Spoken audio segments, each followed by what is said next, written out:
Hey YouTube family, welcome to part 3. Going to try and get it done today. Let me show you what I got going on. I'm going to start the work on this neck. See how much of it we have to do. Okay, so now that I adjusted the truss rod in that first video, this neck is back bowed as expected. So I'm going to give it a little bit of relief. And it didn't take much. That's it.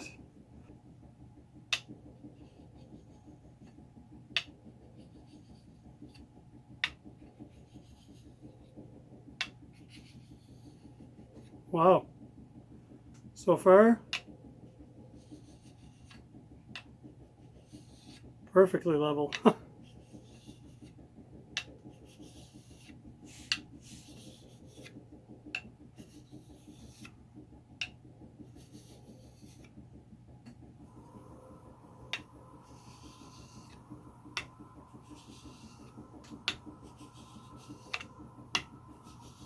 Wow, that's amazing.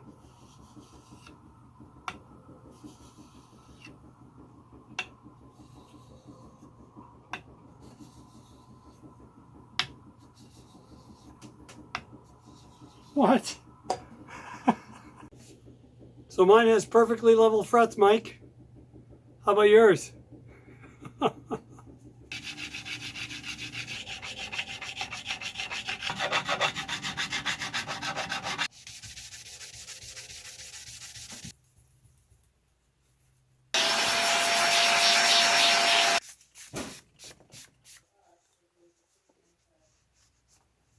Jeez, look at the grain in that rosewood.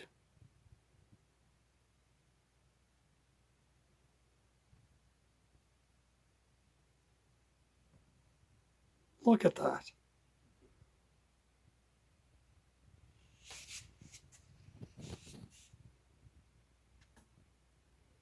Those frets are reflecting light now. All right, don't mind the mess. But the body's all done. Everything's shielded like I showed you at the end of the last video. I'm just wiring a new jack. So this is the original jack, just a typical jack. But when you plug it in, you see how this little notch here is not right into the tip, right? It's just kind of hovering above it, and it's fine. It stays in there. But I would have put a pure tone style jack, but I didn't have any here, and I don't want to wait for Amazon to ship one. So I like this style jack better, because then when you put this in, you know, look at the flex, and it goes right into the tip. See that? I'm gonna go with this. All right, pickguard reinstalled, jack plate reinstalled, lowered the knobs a little bit. This pocket is perfect now. Super smooth. Time will tell if I'll need a shim or not.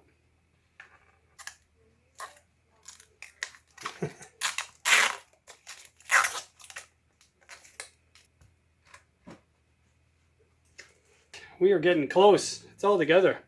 I kept the original switch in there. It works well. Original saddles, so all of this is original. Upgraded the springs, kept the original claw. This block is awesome.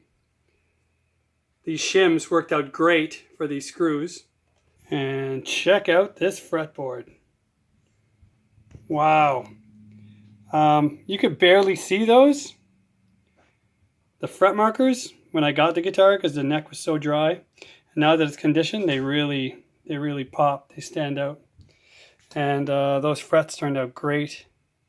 I still need to file down the B and the G just a little bit. My buddy Bike Mike has got the same guitar, just in a different finish. And same thing with his. He had all the same issues that I had with mine. So go check out his channel and you'll see. I did end up changing these string trees. I don't know if I'll keep them. I'll see once it's strung up. So we're close.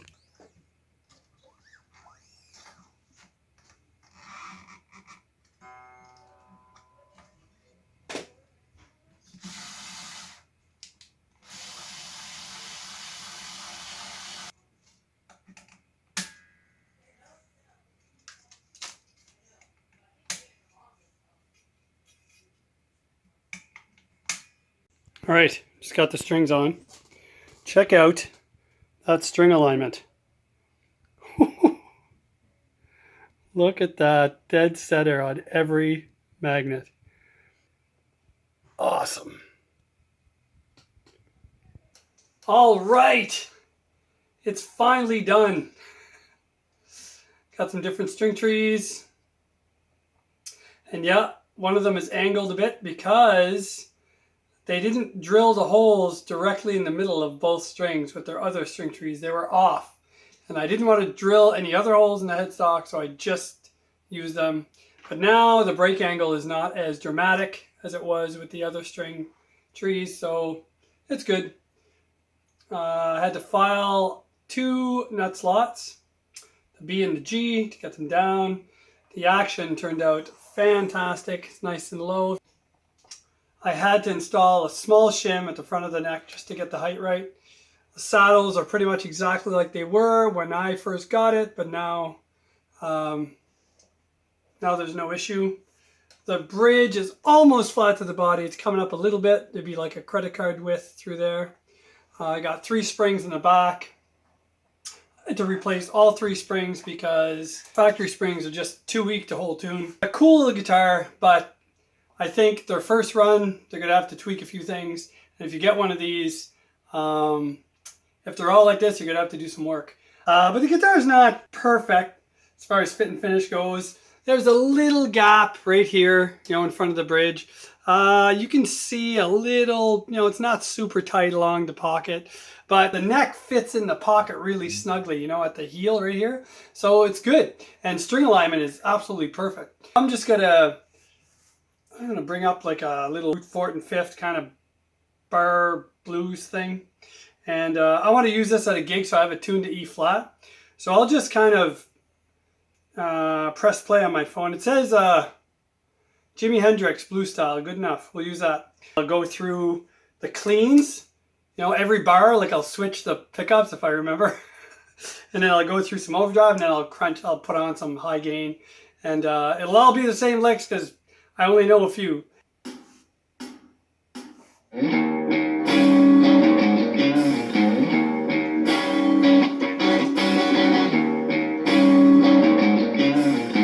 Start with clean.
This thing is awesome.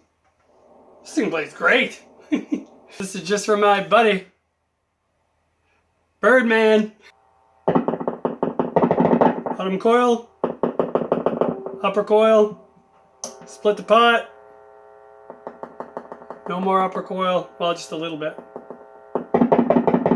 When you split the pot on these, both coils are still on, but the bottom coil is full and the upper coil is just, just there. Not really a trim guy, but I can put that in there just to show you.